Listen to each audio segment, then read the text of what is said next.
Нокс испугался, когда его посадили в машину. Обычно это означало, что предстоит поездка к врачу. А это всегда неприятно: уколы, прикосновения чужих людей и другие гадкие вещи.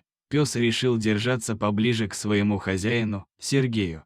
Нокс всегда считал его самым прекрасным человеком на свете, ведь Сергей когда-то, еще в детстве, взял домой маленького щенка и с тех пор всегда оставался с ним рядом.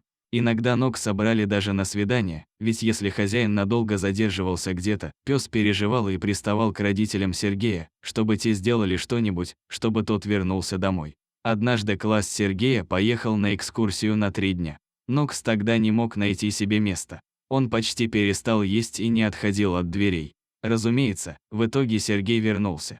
Это сделало пса невероятно счастливым, он никогда не чувствовал себя так хорошо. Их жизнь была практически идеальной долгие годы. Сергей доучился в школе, пришло время выбирать вуз. Парень решил, что хочет поступать в другой город. Специальность, которая ему понравилась, была только в далеком от дома университете. Сейчас же Нокс ехал в машине вместе с Сергеем и его родителями. Хозяин ласково гладил пса, пытаясь его успокоить, уверял, что ни к какому врачу они не едут. Их путь лежал на вокзал. Нокс не знал об этом и о том, что его там ждет. А ждало его огромное потрясение. Пес вел себя очень испуганно, когда они приехали на место, настороженно смотрел на окружающих людей. Он впервые видел вокзал, поэтому теперь никак не могу успокоиться. Нокс прижался к ногам Сергея, умоляя его защитить. Он всегда был довольно трусливым псом. Семья Сергея вела себя как-то необычно. Мама Сергея плакала, а Сергей выглядел нервным, он что-то обсуждал с родителями. Потом хозяин погладил Нокса. И вот случилось ужасное. Сергей помахал и ушел внутрь странной металлической коробки, стоящей перед ними, после чего та двинулась и поехала прочь. Нокс совсем запаниковал. Он с силой дернулся из рук матери Сергея, та даже выпустила поводок.